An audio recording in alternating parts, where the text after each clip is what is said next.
I'm Katie Martin. And I'm Chris Hicks, and we're Extension Agents with the University of Tennessee. Every day, Extension agents in 95 counties across the state help ensure Tennesseans have better farms, homes, and communities. We're traveling the Upper Cumberland to introduce you to the farmers, families, and Extension agents who are cultivating communities.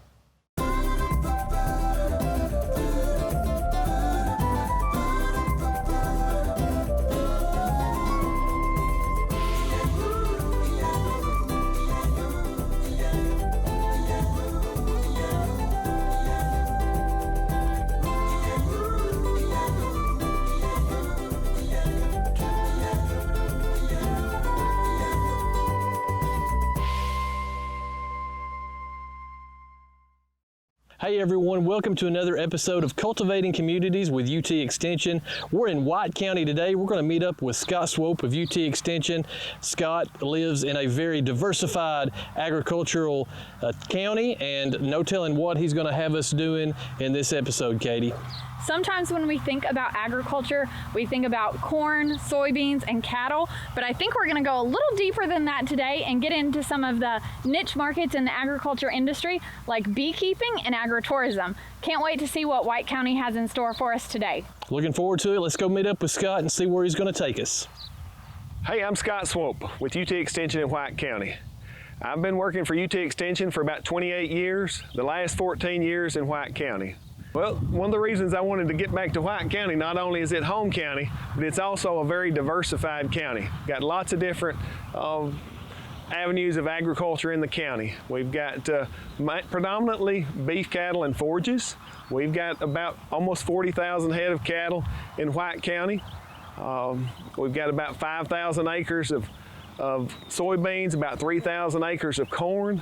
So it's a very diversified county. We've got lots of people interested. As you can see from some of our video clips today, you'll see some about beekeeping, about agritourism. We've got lots of interest now with people moving in that have small farms that are interested in sheep and goats. And so small ruminants is becoming a very big thing for us here in White County as well. As far as extension programs go for White County, we have a lot of master extension programs. We've got master beekeeping program, we've got the master beef program, master small ruminant. But one of our most popular is definitely the master beef program because we have lots of people that are completing those certification programs because of Tennessee Ag Enhancement Program. And so it's a very well attended program. We have an active Cattlemen's Association, which is in conjunction with Van Buren County. So it's the White Van Buren County Cattlemen's Association. We have over 200 active members in the Cattlemen's Association. We have monthly meetings, monthly educational meetings that goes toward that certification of the Tennessee Master Beef Program. Our first stop on our White County adventure was at Amazin Acres. Jimmy and Karen Mccullys do a great job on their agritourism enterprise, bringing people to the farm to learn more about agriculture and enjoy some delicious homegrown produce. I'm Karen Mccullys. We're at Mccullys Amazin Acres, located in Sparta, Tennessee, White County, just south of Cookeville. Here on our farm, we start out, we do an egg hunt before spring or during spring, and then our strawberries come in. That's just a continuation of the eggs. Kids come out and do educational field trips and pick strawberries. We got a group coming out tomorrow, and when this season is over, we'll start taking up hay, which you can see, and then the next crop will be our sunflowers, and after that, then we will have our fall, which we have pumpkins, corn maze, and our other activities. And here on our farm, we do like to educate people about where their food comes from, and there's not any better way than taking them to the field and letting them get it right out of the patch. So we've had some kids come out to the farm that's never eaten a strawberry in their life. It's hard to imagine that where we live, but that is true, and we're thankful that we're able to do that. And the same thing for our pumpkins in the fall.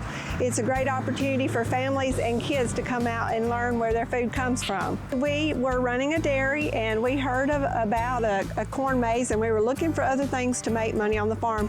We actually started strawberries and pumpkins the same year, 21 years ago now, and we didn't have a market developed at that time, so we did some brainstorming and ended up inviting school groups out to the farm to pick their own pumpkins and their own strawberries. I guess some of the challenges is any challenge that any farmer has is making sure that your crop does well and taking all the necessary precautions to have a good crop. And then there's also challenges of getting people out to the farm, which is the one that we had at the beginning of when we started. We didn't have people developed coming out to our farm, and we didn't have a place to do it. That's how we ended up doing agritourism, was inviting people out to the farm to pick their own strawberries. So I think marketing now is one of the harder things. We're farmers, and marketing is not our big thing. We're not marketers. We have learned a lot along the way through the programs that Tennessee Department of Agriculture has offered on websites and social media. We've learned so much, and over the 21 years, we're still learning, and that's a revolving thing where we're still having to learn, and I still think marketing is the hardest thing that we do. Our favorite parts, and we've talked about this many times, is the enjoyment that we get from having families and school groups and hearing different stories that people tell about their experience here on our farm. And it is overwhelmingly positive, and we're thankful that we're able to do this. And we're also thankful that they come to our farm and on a 2 or 3 times a year basis to get their products here. Advice for getting into agritourism is to learn what you can before you start. We learned most everything that we learned the hard way, so we can probably tell you more of what not to do than what to do, and sometimes that is as valuable a lesson as what there is to do. Our strawberries usually come in about April 20th through June 10th. We're going to have our sunflowers and our sunflower trail and event. It's August through the end of September, through the beginning of September, and then around the 20th of September till November the 4th is our date on our fall pumpkin patch, corn maze, and all the other activities. You can find us on our Facebook, Amazin, A-M-A-Z-I-N, Acres of Fun, or Amazin Acres is our personal page. And you can also find us on our website, amazinacres.com. We hope everybody can come out and enjoy the things on our farm.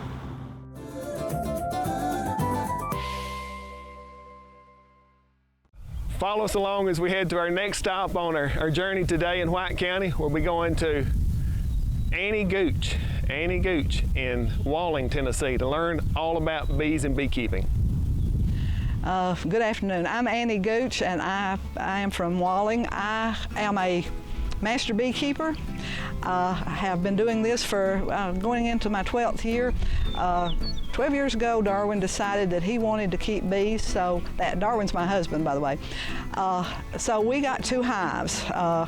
And after tending them for a while, he decided those girls didn't like him. So now I have taken over the operation, currently have 80 plus hives, love to teach, are in the process of putting us up a teaching facility here on the place, wanting to bring school groups and home school, anybody that's interested in learning more about bees, and to the school building and teaching them and letting them ask questions. My desire is to teach inexperienced beekeepers. I encourage anybody that's interested to come spend time in the bee yard with someone. Hands-on is the best teacher. So like I said, I'm located in Walling, and this is my desire, is to make you into a beekeeper if you're interested. I've been asked if I sell honey. Yes, we do. Last year I took 40 gallon off of mine, the year before 50 gallon. I have only about 12 hives that I take honey from, but the majority of my honey is spoken for before it comes off the hive. But after the middle of July, if you call and I've got it, it's yours. So I do sell woodenware. When I say woodenware, this is the hive components. We keep some suits, jackets, hive tools, gloves, queen catchers, basic needs for a beginner beekeeper. If I don't have it, I'll try to get it for you, or I'll put you on to where you can find it. We followed Annie into her workshop to talk about hive components and other materials necessary in beekeeping. Then Scott, Katie, and I suited up and went into the bee yard to get some hands-on experience in working with honeybees. But that's called a telescoping top. And then this is your inner cover. Inner cover is essential to me because those bees will glue this to the box. If you don't, they'll glue this to the box and then you can't get it off at the top. Some of them come with a slot right here. I don't always cut those in there. That's to give them a top entrance and some ventilation. And that usually goes toward the front of the hive so that there can be circulation going through the hive. I did, on my production hive, started putting those on just the other day. Inside this box is called a super. It's a medium. It's shorter. It's 6 5/8 deep, I think, if I'm not wrong. And inside it has frames. This is a brood box. This is the nursery. This is where the queen's supposed to lay her eggs. Now, she gets crowded and there's another box on top, she goes up. So in the spring of the year, if I've got 2 brood boxes, she's using the top box and not the bottom box. I'll bring that bottom box to the top, and that way she can just keep going right on up. But you don't do that when it's still cold at night. You don't want to break your brood. You don't want to break your brood and push your brood too close to the bottom because it'll get chilled. So you gotta wait and watch the temperatures on it. This is called a bottom board, and there's different styles. I'll get back to that one in a minute. There's different styles. This is one Darwin designed.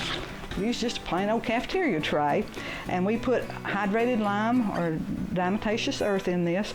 And the 2 pests that they deal with most in this area is varroa mites and small hive beetles. Small hive beetles have to go to the ground to pupate.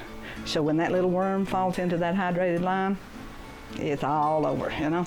And I do check these quite often, the trays, because all the cappings and everything from the honey drops into here, and if you don't maintain it, wax moths will go in there, and if you've ever seen what a wax moth will do to a hive, it's not pretty. And this here, Darwin says that's what a beekeeper that has everything uses. That's called a hive stand.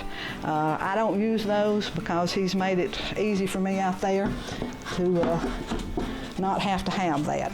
But usually I run two brood boxes, and then when that third box, goes on, that's my honey. I will not take honey, but I don't take honey but once a year. I take it mid-July, and then anything they put up after July is their honey for the winter. Try not to have to feed them, but it takes 40 to 60 pounds of honey to get them through the winter, depending on what kind of winter we have. And so sometimes you have to feed them come early spring. I feed mine this time of the year that I am trying to get to reproduce, make more numbers. So I feed them because that tells the queen that there's something food out there. All right, there's my girls. They're not aggressive, don't look like. I haven't been hit yet. A lot of times when you first open that box, they'll bombard you. And inside this, there is a beetle blaster, which is if there's beetles in your hive, they'll chase them in here. They can't kill the beetles, so they'll chase them. And inside this is hydrated lime. I used to put oil in there, and evidently every time I go in there, I'd end up spilling oil inside it. And I said, I ain't doing that no more. All right, what I'm going to do, I'm going to check for swarm cells. So the first thing I'm doing, I'm going to separate. Well, the first thing I needed to do is check the front entrance and see what kind of activity is going on. And I've got 4 hives, and their activity is about the same in all of them. So I don't feel like I've got reason to be concerned with anything about this. But now the girls are getting a little more agitated. And a beginner beekeeper, when that happens, will smoke them a little bit. And they tell me that's because these bees will leave you alone because they think their house is on fire, and they're going to go get full of honey and take as much of it as they can with them if they have to leave. I don't know how they come up with that, but it calms them down.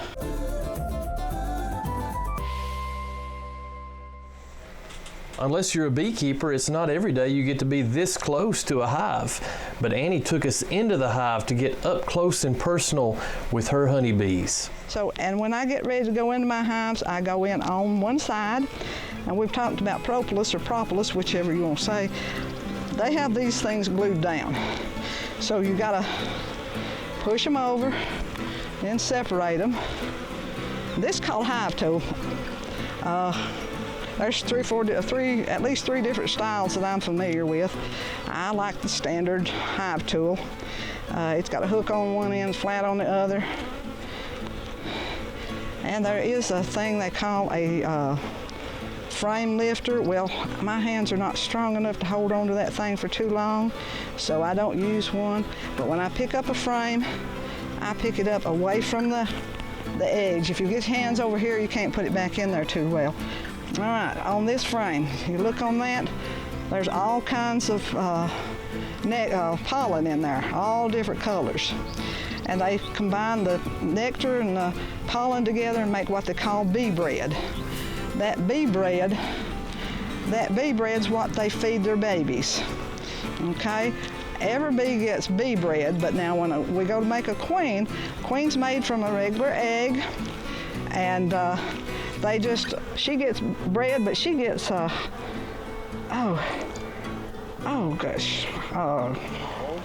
jelly on her bread.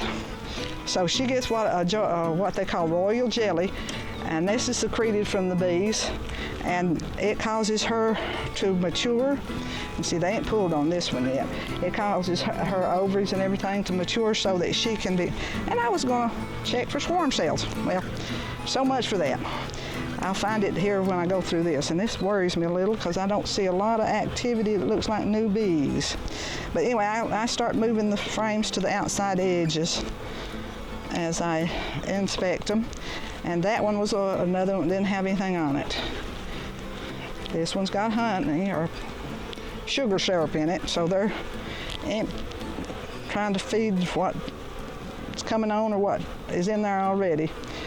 I date my frames. If you look at the top of them, they've got, this one has 19, this one has 21, 21, 19. That tells me the year I put them in there. So 5 years out, I know, okay, they've been in there long enough, let's get them out of there. They're pulling cone, and see this pretty white? That's this year's, that's what they've pulled just this spring. This right here is a queen's cup. It's not a queen cell, but a queen cup. They keep them in the hive as an emergency.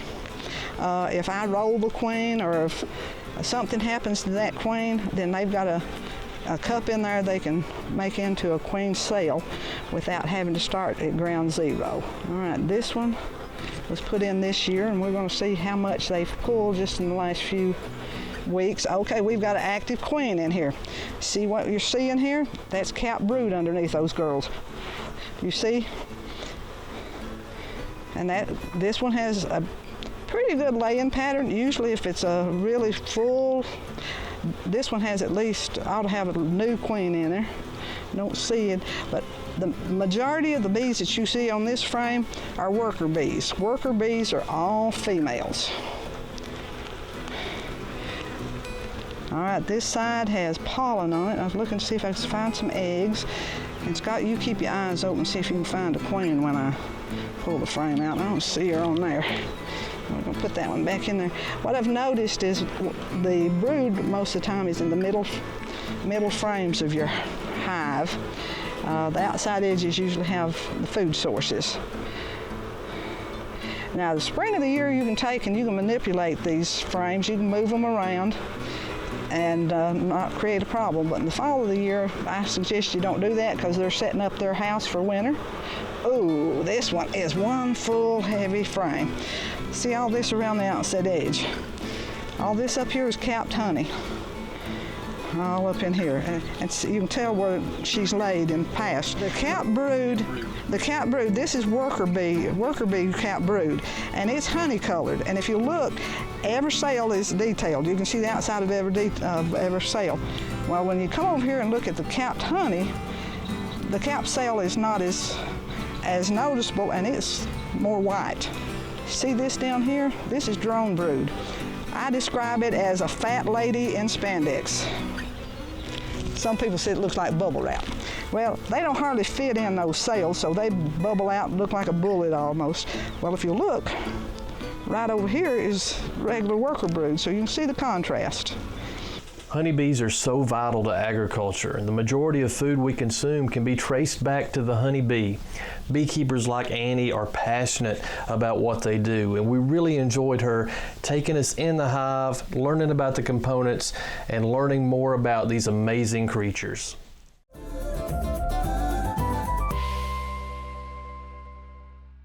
It has been an awfully sweet day here in White County. Thanks so much to Scott Swope and the Extension crew, and to Amazin Acres of Fun and Annie Gooch with Sweet Rewards Honey for letting us come out and learn a little bit about agritourism and beekeeping. We had a really fun day.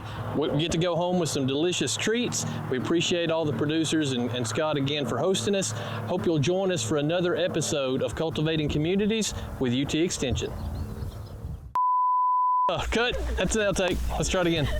We're still here at Amazin Acres, but you are in. I'm wired up. I'm wired, fired, and inspired. Hey, like that. Some of which may involve us getting involved with some honeybees.